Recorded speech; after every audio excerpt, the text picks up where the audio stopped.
출애굽기 37장. 부살렐은 아카시아 나무로 궤를 만들었다. 궤의 길이는 2규빗 반, 너비는 1규빗 반, 높이도 1규빗 반이었다. 궤의 안팎에 순금을 입혔고 궤의 둘레에 금테를 빙 둘렀다. 또 부살렐은 금고리 4개를 부어 만들어 궤의 4 귀퉁이에 달았다. 금고리 2개는 이쪽에, 나머지 2개는 저쪽에 달았다. 또 아카시아 나무로 채들을 만들고 그 채들에 금을 입혔다. 그 채들을 궤 양쪽 옆면에 붙인 고리에 꿰어 궤를 들어 멜 수 있게 하였다. 또 부살렐은 순금으로 길이가 2규빗 반, 너비가 1규빗 반 되는 속죄판을 만들었다. 그런 다음 금 한 덩어리를 두드려 펴서 그룹 둘을 만들어 속죄판 양쪽 끝에 달았다. 그룹 하나는 속죄판의 이쪽 끝에, 다른 하나는 저쪽 끝에 속죄판과 한 덩어리가 되게 만들어 달았다. 그런 뒤 그룹들의 날개를 위쪽으로 높이 펼쳐서 날개가 속죄판을 덮게 했고 그룹들의 얼굴이 속죄판 쪽으로 마주보게 했다. 또 부살렐은 아카시아 나무로 상을 만들었다. 그 상의 길이는 2규빗, 너비는 1규빗, 높이는 1규빗 반이었다. 이 상도 궤처럼 순금으로 입히고 상의 위쪽 둘레에 금테를 빙 둘렀다. 손바닥 너비만한 가름장을 만들어 그 상 둘레에 둘렀고 이 가름장에도 금테를 만들어 붙였다. 또 금을 부어 금고리 4개를 만들고 그것들을 상 4 모퉁이에 있는 4 다리에 붙였다. 이 금고리들을 가름장 곁에 붙여 상을 들어맬 때 사용하는 채를 거기에 꿰일 수 있게 했다. 상을 들어매는 채는 아카시아 나무로 만들고 그 위에 금을 입혔다. 이 밖에도 부살렐은 상 위에 올려놓을 여러 그릇들, 곧 대접들과 숟가락들과 술병들과 술잔들을 모두 순금으로 만들었다. 또 부살렐은 순금으로 등잔대를 만들었다. 그는 순금 한 덩어리를 망치로 두드려 느리고 펴서 밑동아리와 줄기를 만들고 줄기에서 곁가지가 뻗어나오게 만들었으며 각 곁가지의 끝에 꽃받침과 꽃잎 모양을 갖춘 등잔이 달려있도록 만들었다. 이 등잔대의 모양은 이렇다. 곧 줄기의 양쪽에서 곁가지 6개가 뻗어나왔는데 한쪽에서 3개가 뻗어나왔고 다른 쪽에서 또 3개가 뻗어나왔다. 곁가지 하나에는 감복숭아 꽃받침과 꽃잎 모양을 한 등잔이 3개 있었다. 다른 곁가지 하나에도 감복숭아 꽃받침과 꽃잎 모양을 한 등잔이 3개 있었다. 이렇게 등잔대에서 뻗어나온 6개의 곁가지들에는 각각 등잔이 3개씩 있었다. 등잔대 줄기에서는 감복숭아 꽃받침과 꽃잎 모양을 한 등잔 4개가 뻗어나왔다. 등잔대 줄기에서 뻗어나온 곁가지 2개 밑에는 꽃받침 하나가 있었다. 그 위쪽의 곁가지 2개 밑에도 꽃받침 하나가 있었고 또 그보다 더 위쪽의 곁가지 2개 밑에도 꽃받침 하나가 있었다. 같은 등잔대 줄기에서 뻗어나온 곁가지 6개는 이런 식으로 한 덩어리를 이루었다. 그 꽃받침들과 그 곁가지들은 한 덩어리였다. 부살렐은 곁가지 6개를 모두 순금 한 덩어리를 두드려 느려서 만들었다. 이 밖에도 등잔 7개, 부집개, 불똥 받는 그릇도 순금으로 만들었다. 이렇게 부살렐은 등잔대와 그 등잔대에 딸린 모든 기구들을 순금 한 달란트를 들여 만들었다. 또 부살렐은 아카시아 나무로 분향 제단을 만들었다. 길이 1규빗, 너비 1규빗으로 네모 반듯하게 만들었다.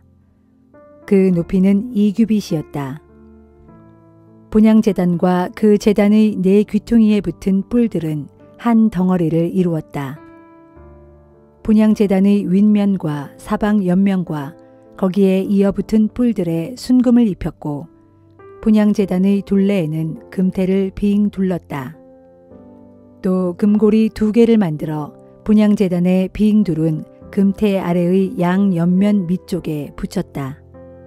그래서 그 2 고리에 채를 꿰어 분향제단을 들어 맬 수 있게 하였다. 그 채들은 아카시아 나무로 만들었고 금을 입혔다.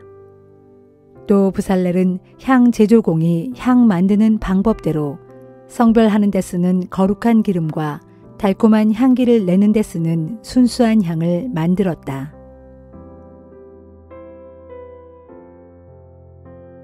요한복음 16장.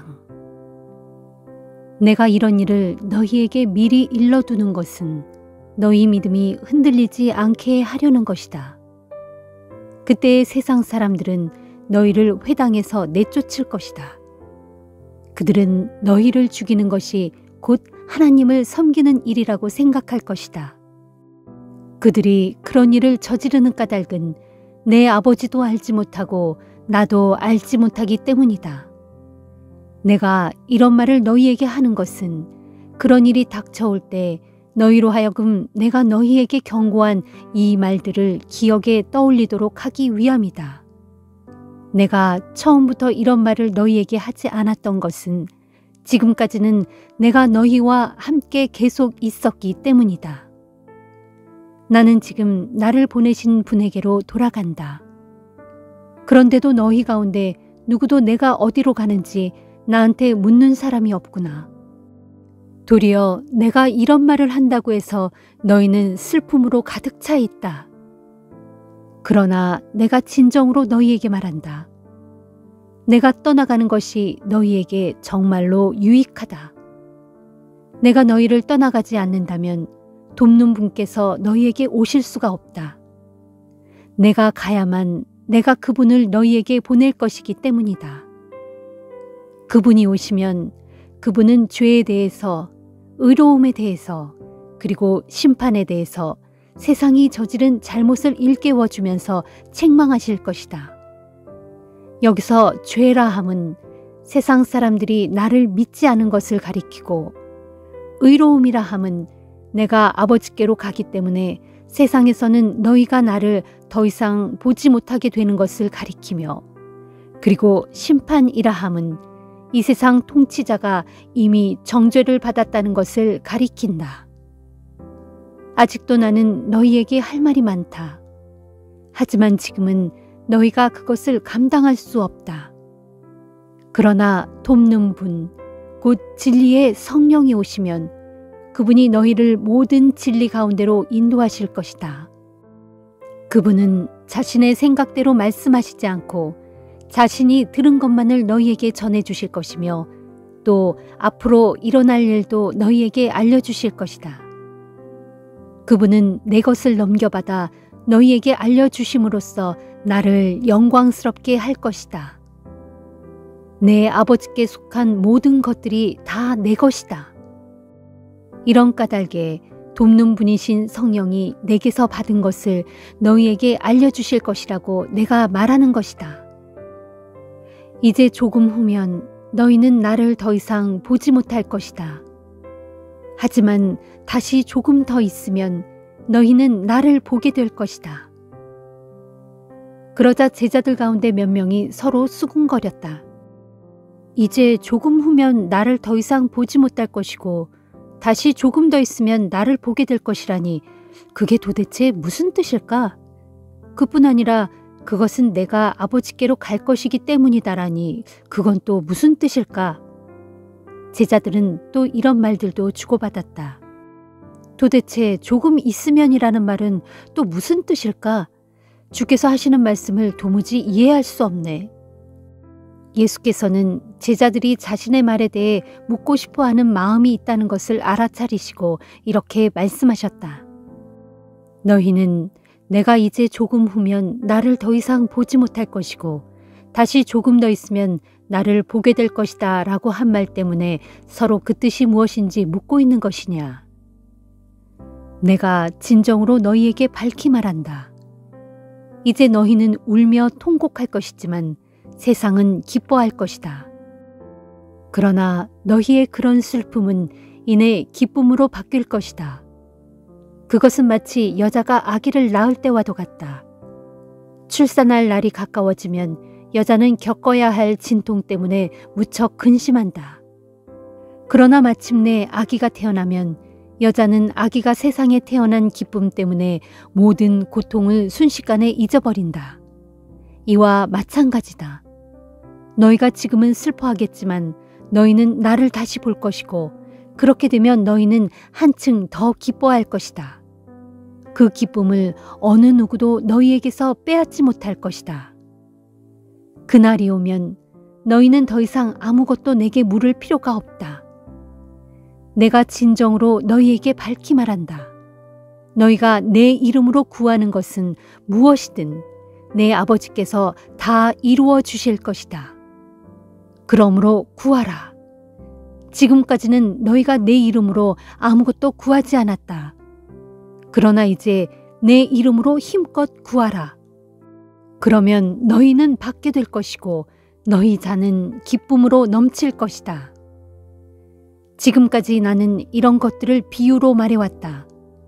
그러나 이제부터 나는 더 이상 비유로 말하지 않고 내 아버지에 관해서 너희에게 명백하게 말해줄 때가 올 것이다.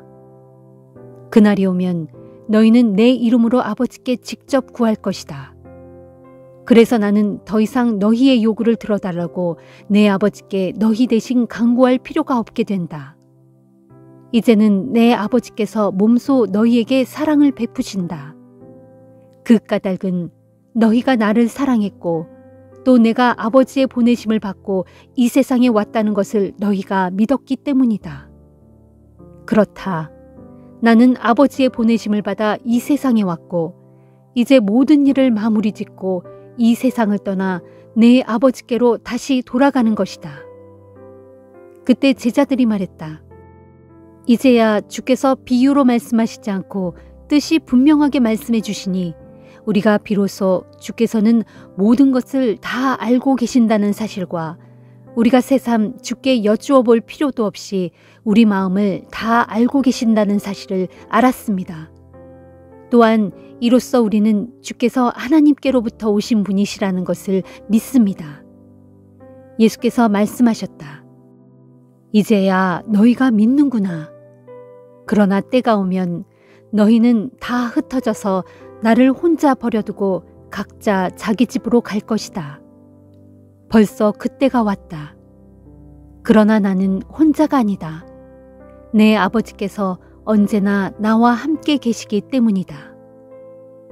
내가 이 모든 것을 너희에게 일러두는 것은 너희로 하여금 내 안에서 평안을 누리게 하기 위해서다. 이 세상에서 너희는 많은 고난을 겪을 것이다. 그러나 담대하여라. 내가 세상을 이겼다.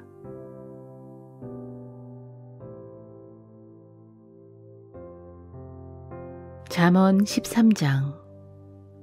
지혜로운 자식은 아버지의 훈계에 귀를 기울이지만 거만한 자식은 아무리 꾸짖어도 귀를 막고 듣지 않는다. 선한 사람은 열매 맺는 좋은 말을 하여 복을 누리고 살지만 악한 사람은 스스로 폭력을 부를 뿐이다. 입을 잘 간수하는 사람은 자신의 생명을 보존하지만 입을 함부로 여는 사람은 스스로를 망친다. 게으른 사람은 아무리 바라는 것이 있어도 하나도 얻지 못하지만 부지런한 사람은 자기가 바라는 대로 모든 것을 넉넉하게 얻는다. 의인은 거짓말하는 것을 아주 싫어하지만 악인은 아무런 염치도 없이 수치스러운 짓을 한다. 의인의 의는 그 의인을 지켜주지만 죄인의 악은 그 죄인을 망하게 한다.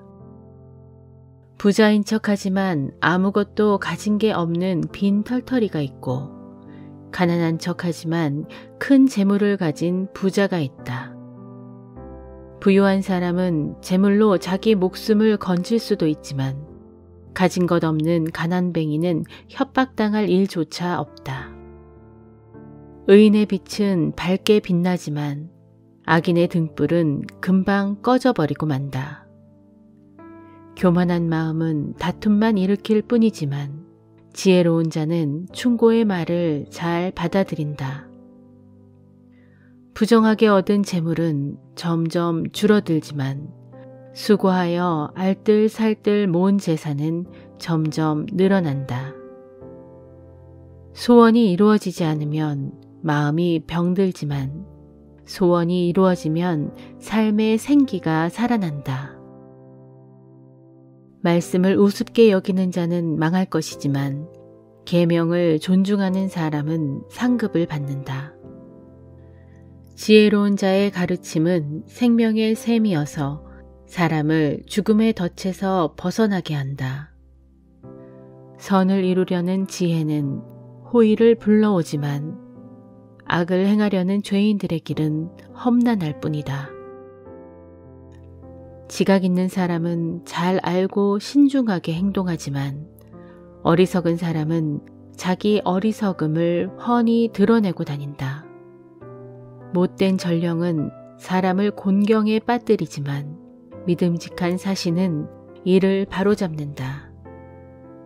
훈계를 무시하는 사람에게는 가난과 수치가 닥쳐오지만 책망을 받아들이는 사람에게는 부요와 존경이 뒤따른다. 바라던 일이 이루어지면 어찌 마음이 기쁘지 아니하랴. 그러나 미련한 자들은 악에서 떠나기를 싫어한다. 지혜로운 사람과 어울려 함께 길을 떠나면 지혜를 얻지만 어리석은 자와 어울리면 끝내 해를 입는다. 죄인에게는 나쁜 재앙이 따라다니지만 의인에게는 좋은 보상이 따라다닌다. 선한 사람의 유산은 자손 대대로 이어지지만 죄인의 재산은 다만 의인을 위해 대기하고 있을 뿐이다. 가난한 사람이 밭을 갈면 많은 소출을 거둘 수 있지만 불의한 마음을 품으면 다 날아가 버린다.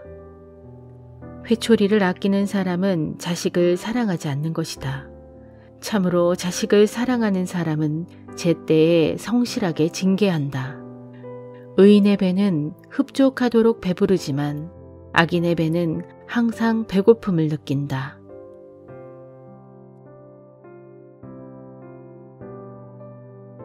에베소서 6장.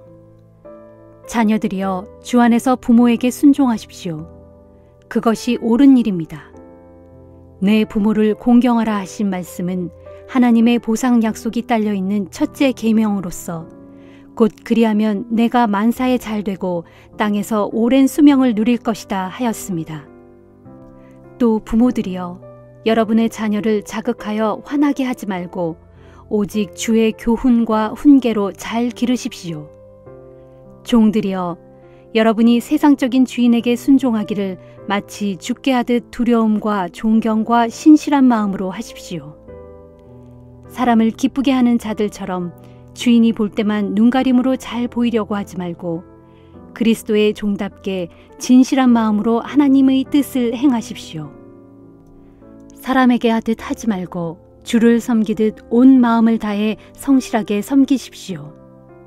선한 일을 하는 사람에게는 그가 종이든 자유인이든 주께서 각각 그만한 보상을 해주신다는 것을 명심하십시오. 주인들이여 여러분도 지금 내가 종들에게 권면한 것과 같이 그렇게 자기 종을 대하십시오. 종들을 윽박지르지 마십시오. 그들의 주인이요 또한 여러분의 주인이신 분께서 하늘에 계시고 그분은 사람을 차별하지 않는다는 것을 아십시오.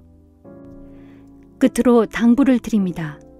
여러분은 주 안에서 또 주의 강한 능력으로 담대해지십시오.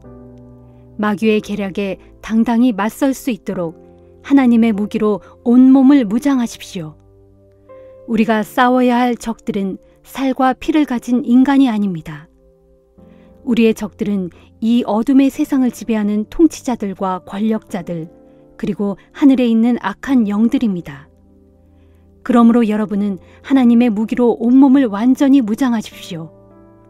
그래야만 악한 날에 마귀의 세력에 맞서 능히 싸워 이길 수 있고 또한 모든 일이 완성된 후에 굳건히 서 있을 수 있게 될 것이기 때문입니다.